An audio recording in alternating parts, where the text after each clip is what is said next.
ನಮಸ್ಕಾರ ವೀಕ್ಷಕರೇ, ಇನ್ನೇ ಈ ಒಂದು ಸಂಚಿಕೆಯಲ್ಲಿ ನಾವು ಸುಲಭ ರೀತಿಯಲ್ಲಿ ಶಕ್ತಿಶಾಲಿಯಂತಹ ಒಂದು ವಶೀಕರಣ ತಂತ್ರವನ್ನು ಹೇಗೆ ಮಾಡುದು ಅಂತ ನೋಡ್ಕೊಂಡ್ ಬರೋಣ. ಕೇವಲ ಒಂದು ಲಿಂಬೆ ಈ ತರ ತಗಡು, ಅದನ್ನು ಹಾಕೊಳ್ಳಿಕ್ಕೆ ತಾಯತ, ಇದರ ಸಹಾಯದಿಂದ ಈ ಒಂದು ತಂತ್ರವನ್ನು ಹೇಗೆ ಮಾಡುದು ಅಂತ ನೋಡ್ಕೊಂಡ್ ಬರೋಣ. ನೀವೇನು ನಮ್ಮ ಚಾನಲ್ ಅನ್ನು ಸಬ್ಸ್ಕ್ರೈಬ್ ಮಾಡಿಲ್ಲ ಅಂದ್ರೆ ಈ ಕೂಡಲೇ ಸಬ್ಸ್ಕ್ರೈಬ್ ಮಾಡ್ಕೊಳ್ಳಿ. ಹಾಗೆ ನಿಮ್ಮ ಜೀವನದಲ್ಲಿ ಯಾವುದೇ ರೀತಿಯಾದಂತಹ ಸಮಸ್ಯೆ ಇದ್ರೂ ಕೂಡ ಸ್ಕ್ರೀನ್ ಮೇಲೆ ಕಾಣುತ್ತಿರುವ ಗುರುಗಳ ನಂಬರ್ಗೆ ಕರೆ ಮಾಡಿ. ಶೀಘ್ರದಲ್ಲೇ ಶತಸಿದ್ಧ ಶಾಶ್ವತ ಪರಿಹಾರ ಮಾಡಿಕೊಡಲಾಗ್ತದೆ. ಮೊದಲಿಗೆ ಒಂದು ಹಾಳೆಯಲ್ಲಿ ಈ ರೀತಿಯಾಗಿ ಆಯತ ಚಿತ್ರವನ್ನು ಬರ್ಕೋಬೇಕಾಗ್ತದೆ ವೀಕ್ಷಕರೇ. ಈ ರೀತಿಯಾಗಿ ಬರ್ಕೊಂಡ ನಂತರ ಇಲ್ಲಿ ನೀವು ಯಾವ ಸ್ತ್ರೀಯನ್ನು ನಿಮ್ಮ ವಶವನ್ನಾಗಿ ಮಾಡ್ಕೋಬೇಕು ಅಂತ ಅನ್ಕೊಂಡಿರ್ತೀರಿ, ಆ ಸ್ತ್ರೀಯ ಹೆಸರು, ಇಲ್ಲಿ ಪುರುಷನ ಹೆಸರು ಅಂದ್ರೆ ನಿಮ್ಮ ಹೆಸರು, ಇಲ್ಲಿ ರಿಮ್ ರಿಮ್ ಈ ರೀತಿಯಾಗಿ ಬರ್ಕೊಂಡ ನಂತರ ವೀಕ್ಷಕರೇ, ನೀವು ಒಂದು ಮಂತ್ರವನ್ನು ಇಲ್ಲಿ ಬರ್ಕೊಳ್ಬೇಕಾಗ್ತದೆ ವೀಕ್ಷಕರೇ. ಓಂ ಕಾಲಭೈರವಿಯೇ ವಶೀಕರಣಾಯ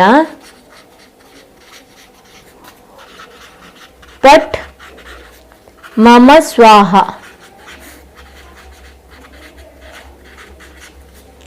ಈ ರೀತಿಯಾಗಿ ಒಂದು ಮಂತ್ರವನ್ನು ಬರ್ಕೋಬೇಕಾಗ್ತದೆ ವೀಕ್ಷಕರೇ. ಈ ರೀತಿಯಾಗಿ ಬರ್ಕೊಂಡ ನಂತರ ನೀವು ಇದರ ಮಧ್ಯಭಾಗದಲ್ಲಿ ಲಿಂಬೆಯನ್ನು ಇಟ್ಕೋಬೇಕಾಗ್ತದೆ ವೀಕ್ಷಕರೇ. ಈ ರೀತಿಯಾಗಿ ಲಿಂಬೆಯನ್ನು ಇಟ್ಟ ನಂತರ ಈ ಏನು ತಗಡಿದೆ ಅಲ್ಲ ವೀಕ್ಷಕರೇ, ಅದನ್ನು ಅದರ ಮಧ್ಯದಲ್ಲಿ ಮೇಲೆ ಇಡಬೇಕಾಗ್ತದೆ ವೀಕ್ಷಕರೇ. ನೋಡ್ಕೊಂಡಿಡಿ, ಮೇಲೆ ಇಡಬೇಕಾಗ್ತದೆ. ಹಾಗೆ ನೀವು ಈ ತಾಯತ ಇದೆಯಲ್ಲ ವೀಕ್ಷಕರೇ, ಅದನ್ನು ಅದರ ಮೇಲೆ ಇಡಬೇಕಾಗ್ತದೆ ವೀಕ್ಷಕರೇ. ನೋಡ್ಕೊಂಡಿಡಿ, ಬೀಳ್ಬಾರ್ದು ಅದು. ಈ ರೀತಿಯಾಗಿ ಇಟ್ಕೊಂಡ ನಂತರ ವೀಕ್ಷಕರೇ, ನೀವು ಒಂದು ಮಂತ್ರವನ್ನು ಪುನಃ ಪಠಿಸ್ಬೇಕಾಗ್ತದೆ. 9 ಬಾರಿ ನೀವು ಈ ಮಂತ್ರವನ್ನು ಶ್ರದ್ಧಾ ಭಕ್ತಿಯಿಂದ ಪಠಿಸ್ಬೇಕಾಗ್ತದೆ ವೀಕ್ಷಕರೇ. ಓಂ ಭದ್ರಕಾಳಿಯೇ ವಶೀಕರಣಾಯ ಮಮ ಪ್ರಿಯ ಸ್ತ್ರೀ ಪ್ರಾಪ್ತಿರಸ್ತು. ಈ ರೀತಿಯಾಗಿ ಒಂದು ಮಂತ್ರವನ್ನು 9 ಬಾರಿ ನೀವು ಪಠಿಸ್ಬೇಕಾಗ್ತದೆ ವೀಕ್ಷಕರೇ. ಈ ರೀತಿಯಾಗಿ ಪಠಿಸಿದ ನಂತರ ವೀಕ್ಷಕರೇ, ನೀವು ಕುಂಕುಮದ ಸಹಾಯದಿಂದ ಇದಕ್ಕೆ ಬಂಧನವನ್ನು ಮಾಡ್ಕೋಬೇಕಾಗ್ತದೆ ವೀಕ್ಷಕರೇ. 3 ಬಾರಿ ನೀವು ಕುಂಕುಮವನ್ನು ಹಾಕಿದ್ದೆ ಆದ್ರೆ ಇದರ ಮೇಲೆ 3 ಬಾರಿ ಸುತ್ತನ್ನು ತರಬೇಕು ವೀಕ್ಷಕರೇ. ಈ ರೀತಿಯಾಗಿ ಸುತ್ತಾಕಿ, ಈ ರೀತಿಯಾಗಿ ಅರಶಿಣದಿಂದನೂ 3 ಬಾರಿ ಸುತ್ತಾಕಬೇಕು. ಈ ರೀತಿಯಾಗಿ ಮಾಡಿದ್ರೆ ಇದು ಬಂಧನ ಆಯ್ತು ಅಂತ ಅರ್ಥ ವೀಕ್ಷಕರೇ. ಈ ರೀತಿಯಾಗಿ ಮಾಡಿದ ನಂತರ ವೀಕ್ಷಕರೇ, ನೀವು ಈ ತಗಡಿನ ಮೇಲೆ ನೀವು ಯಾವ ಸ್ತ್ರೀಯನ್ನು ವಶವನ್ನಾಗಿ ಮಾಡ್ಕೋಬೇಕು ಅಂತ ಅನ್ಕೊಂಡಿರ್ತೀರಲ್ಲ ವೀಕ್ಷಕರೇ, ಅವರ ಹೆಸರನ್ನು ಬರಿಬೇಕಾಗ್ತದೆ. ಅದರ ಮೇಲೆ ನೀವು ಏನು ಬಂಧನವನ್ನು ಹಾಕೊಂಡಿರ್ತೀರಲ್ಲ ವೀಕ್ಷಕರೇ, ಅದರ ಒಳಗಡೆನೆ ಇಟ್ಟು ನೀವು ಸ್ತ್ರೀಯ ಹೆಸರನ್ನು ಬರಿಬೇಕಾಗ್ತದೆ ವೀಕ್ಷಕರೇ. ಹಾಗೆ ನಿಮ್ಮ ಹೆಸರನ್ನು ಬರಿಬೇಕಾಗ್ತದೆ ವೀಕ್ಷಕರೇ. ಈ ರೀತಿಯಾಗಿ ಬರೆದ ನಂತರ ಇಲ್ಲಿ ಮೇಲೆ ಯಾವ ಮಂತ್ರವನ್ನು ಬರ್ದಿದ್ದೀರಿ ನೋಡಿ, ಆ ಮಂತ್ರವನ್ನು ನೀವು ಅದರ ಕೆಳಗೆ ಬರಿಬೇಕಾಗ್ತದೆ.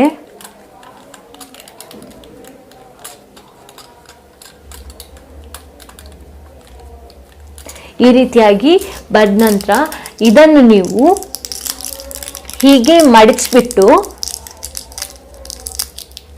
ತಾಯತದ ಒಳಗೆ ಹಾಕೋಬೇಕು ವೀಕ್ಷಕರೇ.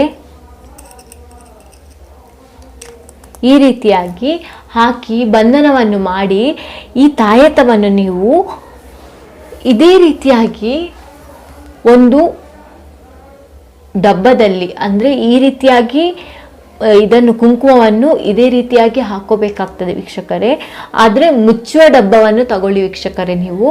ಏನಕ್ಕಂದ್ರೆ ನೀವು ಇದನ್ನು ಬಂಧನ ಮಾಡಿ 21 ದಿನಗಳ ಕಾಲ ಇಡಬೇಕಾಗ್ತದೆ ವೀಕ್ಷಕರೇ. ಹಾಗಾಗಿ ನೀವು ಈ ರೀತಿಯಾಗಿ ಕುಂಕುಮವನ್ನು ತಗೊಂಡು ಅದರ ಮಧ್ಯಭಾಗದಲ್ಲಿ ಇದನ್ನು ಹಾಕಿ, ಇದೇ ಲಿಂಬುವನ್ನು ಪುನಃ ಅದರ ಒಳಗೆ ಹಾಕಿ ಅದನ್ನು ನೀವು ಮುಚ್ಚಿಬಿಟ್ಟು ಯಾರೂ ಕಾಣದ ಸ್ಥಳದಲ್ಲಿ 21 ದಿನಗಳ ಕಾಲ ನೀವು ಇಡಬೇಕಾಗ್ತದೆ ವೀಕ್ಷಕರೇ. ಈ ರೀತಿಯಾಗಿ ಮಾಡಿದ ಕೇವಲ 3 ದಿನದಲ್ಲಿ ಸ್ತ್ರೀಯು ಯಾವ ಸ್ತ್ರೀಯ ಹೆಸರನ್ನು ಬರೆದು ನೀವು ವಶ ಮಾಡ್ಕೊಂಡಿರ್ತೀರಲ್ಲ ವೀಕ್ಷಕರೇ, ಅವರೇ ನಿಮ್ಮ ವಶ ಆಗ್ತಾರೆ ವೀಕ್ಷಕರೇ. ಒಂದು ವೇಳೆ ನಿಮ್ಮ ಹತ್ರ ಈ ತಂತ್ರ ಮಾಡಲಿಕ್ಕೆ ಆಗುದಿಲ್ಲ ಅಂತಾದರೆ ಸ್ಕ್ರೀನ್ ಮೇಲೆ ಕಾಣುತ್ತಿರುವ ನಂಬರ್ಗೆ ಕರೆ ಮಾಡಿ ವಶೀಕರಣ ಯಂತ್ರ ಮಾಡಿ ಕಳಿಸಿಕೊಡಲಾಗ್ತದೆ. ಧನ್ಯವಾದಗಳು.